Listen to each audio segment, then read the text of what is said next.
Café Vital es una presentación de Maqueda, tu centro de belleza. Doctora Katiana Blanco, medicina estética y regenerativa. Coquedamas de Jardín Bambusal. Botica del Alma. Salvia blanca, salvia roja y cristaloterapia. Secretos del diván. Psicoanálisis y sexología a tu alcance.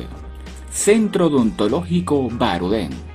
BN Medios, Publicidad y Comunicaciones. BN Tienda, tu tienda online. Servicios Contable, Corporación de Venezuela NJC. Terapias holísticas, Respiarte. Sohan, tu tienda de Feng Shui. Bien, comenzamos nuestro programa del día de hoy en una conversación que vamos a sostener con la doctora Mayra Cortés. Ella es médico psiquiatra y vamos a abordar un interesante tema que es el relacionado a la esquizofrenia. Sobre la esquizofrenia, bueno, se dice cualquier cantidad de cosas, hay cualquier cantidad de creencias y esta entrevista, aparte por supuesto de informarnos acerca de este tema que ha tomado cierta vigencia también según lo que se reporta a través de estos días de cuarentena, desmontar también ciertas creencias y ciertos mitos que hay acerca de esta enfermedad. Bienvenida, doctora Mayra Cortés, a este su café Vital. Muchas gracias por la invitación. Qué bueno, doctora. En principio vamos a definir un poco qué es la esquizofrenia y cómo se manifiesta. Bueno, la esquizofrenia es un trastorno del funcionamiento cerebral. Pertenece a un grupo de enfermedades que conocemos como psicosis, en donde el paciente, o sea, lo que lo caracteriza principalmente es que el paciente pierde contacto con la realidad. De la psicosis, una de las más graves y una de las más frecuentes, aproximadamente 1 de cada 100 personas a nivel mundial puede sufrir de esquizofrenia. Okay. Y lo que caracteriza principalmente a la enfermedad tiene que ver con trastornos de la percepción, trastornos del pensamiento y trastornos cognitivos. Ok, muy bien. Ahora, estas manifestaciones se dan por qué causa? ¿Tienen un componente genético, hereditario, o se dan por ciertas vivencias que tiene la persona que las padece? Bueno, se conoce que esta es una enfermedad que tiene un gran componente genético. Okay. En estudios que se han hecho con gemelos, nos hemos dado cuenta de que aproximadamente un 50% de gemelos monocigóticos, o sea, gemelos univitelinos, los que vienen en un mismo saco, pueden padecer la enfermedad un 50% si el otro lo padece, ¿no? Entonces, esto, junto con otros estudios genéticos que se han hecho de diferentes hijos de padres que han presentado la enfermedad o de hermanos que han presentado la enfermedad, le han dado una característica genética. Pero esta es una enfermedad que no se define solamente por un único gen, sino que hay una cantidad de genes que se expresan en interacción con el ambiente. Okay. Es decir, no solo se expresa por malformación genética, sino porque el ambiente interactúa con esos genes y eso es lo que produce la enfermedad. Ok, ¿y qué situaciones de ese ambiente pueden derivar en la enfermedad? Una vez que ya está, por supuesto, como usted dice, el componente genético. Bueno, en el neurodesarrollo, es decir, en el proceso de formación del desarrollo del sistema nervioso, cuando la madre está embarazada, pueden influir factores como desnutrición de la madre, algunos virus que han estado asociados como el virus de la gripe, la rubiola, la toxoplasmosis, diversos virus que pueden afectar a la mujer mientras está embarazada, y algunos traumas importantes durante la gestación. Pero también en el periodo de la adolescencia, que se da un fenómeno que se llama poda neuronal, se termina de expresar la enfermedad. Es decir, es como que la enfermedad viene como una predisposición genética. Durante la gestación hay mal desarrollo de las conexiones entre las neuronas, y se termina de expresar la enfermedad a partir de la adolescencia, con el desarrollo posterior a un proceso que se llama poda genética, poda neuronal, que se produce a nivel del sistema nervioso. Ok, es decir, que se puede decir que es en esa etapa de la adolescencia donde puede tener su pico, y es donde de alguna u otra forma debería comenzarse a tratar, ¿correcto? Sí, generalmente aparece a partir de los 15 años, aunque puede aparecer aproximadamente entre los 15 y los 35 años, y en muy raros casos posterior a esa edad. Okay. Y por supuesto una intervención precoz a la edad de aparición confiere o protege de complicaciones y de que la calidad de vida del paciente esté interferida. Ok, ya de adulto, bien sea en la etapa de adolescente o con un poco más de edad, ¿cuáles suelen ser las manifestaciones típicas de una persona que sufre de esquizofrenia? ¿Cómo se le puede reconocer? Bueno, como dije, lo que lo caracteriza son alteraciones de la percepción, es decir, alucinaciones. La alucinación no es más que una percepción sin que haya un estímulo. Es decir, la persona puede ver cosas que no están en la realidad, puede escuchar cosas que no están en la realidad, o a través de cualquiera de los sentidos. Puede ser a través del olfato, a través del gusto, a través del tacto. Puede percibir cosas que no están en la realidad. Ese es uno de los síntomas principales. El otro síntoma principal es a través del pensamiento. Alteraciones del pensamiento. El pensamiento se comienza a distorsionar, se vuelve incoherente, ilógico, pobre, y por tanto el lenguaje. Entonces la persona pierde la fluidez verbal, habla cosas incoherentes, y además estos trastornos del pensamiento alteran la conducta, porque los delitos son las personas que se como ciertas, hacen que la persona actúe en consecuencia. Es decir, por ejemplo, si la persona cree que lo están persiguiendo, entonces él va a actuar en modo defensivo, como si realmente lo estuvieran persiguiendo. Ok, bueno, es un componente allí bastante denso de manifestaciones.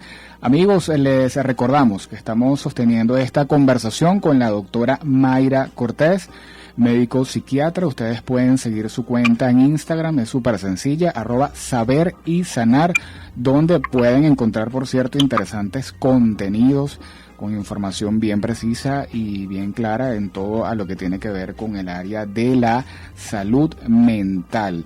Ahora bien, doctora, una persona que tiene esquizofrenia puede llegar a la recuperación total, o sencillamente lo que debe es recibir un tratamiento que le permita nivelar estos impulsos o estas manifestaciones.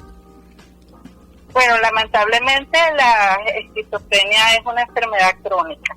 Okay. Una vez que aparece, se dan brotes y remisiones, Y bueno, lo importante es que sea tratada rápidamente para evitar las complicaciones y para disminuir los síntomas lo más posible y hacer que la persona tenga la mejor calidad de vida posible.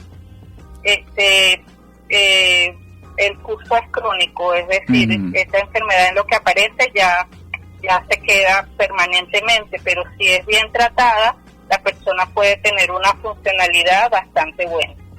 Ok, comprendemos. Ahora bien, ¿cómo puede hacer una persona en el núcleo familiar o en el núcleo inclusive de amigos en cuanto a la relación, en cuanto a la interacción con una persona que tiene esquizofrenia? ¿Qué recomienda en cuanto al trato? ¿Cómo debería de ser?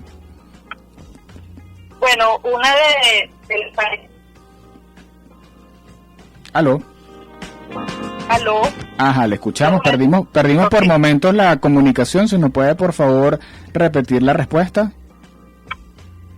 Una de las manifestaciones de los trastornos esquizofrénicos o de los trastornos mentales en general es que alteran mucho el núcleo familiar, ¿no? Porque los síntomas son síntomas peculiares que hacen que las personas a su alrededor no sepan cómo actuar con respecto a esas conductas, ¿no? Entonces, okay. lo que se sugiere es que haya una comprensión de el problema, que la persona busque información acerca de cómo tratar la enfermedad, acerca de cómo actuar con respecto a la aparición de los síntomas, trate de no manifestar hostilidad o rechazo y por el contrario ayudar a la persona que está sufriendo la enfermedad a buscar ayuda y a ser tratada de la mejor manera posible. Tampoco se sugiere sobreproteger al paciente, más bien estimularlo a que busque ayuda y que pueda desenvolverse lo más natural posible dentro de las posibilidades de su situación. Y por supuesto que reciba tratamiento, es decir, los familiares deben colaborar Exacto. en el proceso de que el familiar afectado reciba tratamiento, porque una de las cosas que pasa con este problema es que los pacientes muchas veces se niegan a recibir tratamiento cuando están fuera de la realidad. Exacto, sí. Ahora bien, ahora que menciona el tema del tratamiento, doctora Mayra, ¿en qué consiste este tratamiento? Tiene, por supuesto, su parte médica, pero también la persona requiere de unos procesos de interacción, algún tipo de ejercicio para su propia salud mental. ¿Nos puede, por favor, hablar un poco al respecto? Sí, el tratamiento, es decir, como la enfermedad altera el funcionamiento cerebral, debe recibir medicamentos que ayude a nivelar esos procesos y disminuyan los síntomas. Pero a la par de recibir el tratamiento farmacológico, también debe recibir tratamiento psicoterapéutico, que tiene como finalidad educar al paciente acerca de su situación, que el paciente comprenda su enfermedad y se apodere de cuáles son los síntomas de aparición en los periodos de remisión y además un proceso que ayude a mejorar los síntomas cognitivos que aparecen como característica posterior a la enfermedad. Además, no solamente el paciente, sino el núcleo familiar debe recibir esta psicoeducación para prevenir problemas y para ayudar al paciente a que se desenvuelva mejor. Ok. Se tiene la creencia que las personas que padecen de esquizofrenia son violentas. ¿Qué tan cierto es esto? Bueno, en realidad los trastornos mentales las personas que padecen trastornos mentales y específicamente los esquizofrénicos no son más violentos que el resto de la población. A veces los delirios o las alucinaciones que tienen estas personas pueden hacer que las personas se autoagredan, porque por ejemplo pueden escuchar voces que le digan que se hagan daño o que hagan daño a otras personas. Por eso mientras más pronto sea el abordaje, pues se van a evitar estas conductas, pero tiene que ver con la alteración del funcionamiento de su pensamiento, lo que podría hacerlas violentas. Sí. En otros momentos más bien son temerosas, tienden a aislarse, tienden a no interactuar con el entorno, y más bien son un motivo de señalamientos y de ataques por parte del resto de la población, precisamente por estas creencias y estos mitos que hacen que estigmaticen a la enfermedad. Sí, qué bueno haber aclarado entonces ese punto, y además que también se deja de manera transparente la importancia que tiene el núcleo familiar y su relación con estas personas que tienen esta condición. ¿Existe, digamos, algún índice, algún repunte de las manifestaciones de los casos de esquizofrenia a raíz de la pandemia, del estar en cuarentena? ¿Tiene algún tipo de reporte al respecto o de información? Bueno, el estrés es una de las cosas que hace que una persona que pueda sufrir de alguna enfermedad mental reaparezcan los síntomas en periodos de remisión. Es bien sabido que esta situación de cuarentena ha sido muy estresante para todos. Ciertamente. Y bueno, no es el caso diferente con las personas que padecen esquizofrenia. El otro problema ha sido la disminución de la posibilidad de acceder a los medicamentos, por lo menos aquí en nuestro país. Durante el periodo inicial de la cuarentena, hubo problemas con la adquisición de los medicamentos y con la atención médica efectiva, inmediata, y entonces es posible que hayan aumentado los casos agudos de esquizofrenia, y sobre todo la atención a nivel hospitalaria, que ha disminuido mucho por los problemas relativos al COVID en particular. La atención se derivó justamente hacia ese problema, y por evitar el contagio se dejaron de atender muchos casos de enfermedades psiquiátricas en general, y bueno, la esquizofrenia es uno de ellos, ¿no?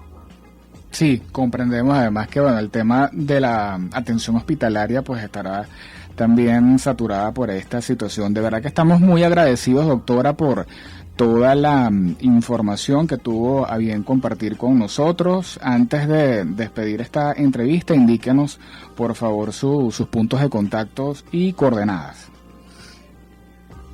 Bueno, me pueden localizar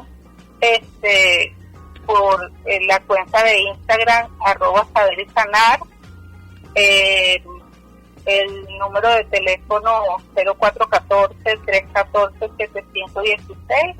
Yo estoy pasando consulta en Chacao, en el Multicentro Empresarial del Este. Estoy a la orden por ahí. Qué bueno, está bastante cerca, por cierto, de nuestra radio. Está aquí en calle La Joya de Chacao, así que somos vecinos del municipio. Okay. Muchísimas gracias entonces a la doctora Mayra Cortés, que estuvo conversando con nosotros acerca de este tema relacionado con la esquizofrenia. Así que bueno, allí tienen información vital como este programa para saber cómo se manifiesta esta enfermedad y muy especialmente cómo debe ser nuestra relación con personas que la padecen.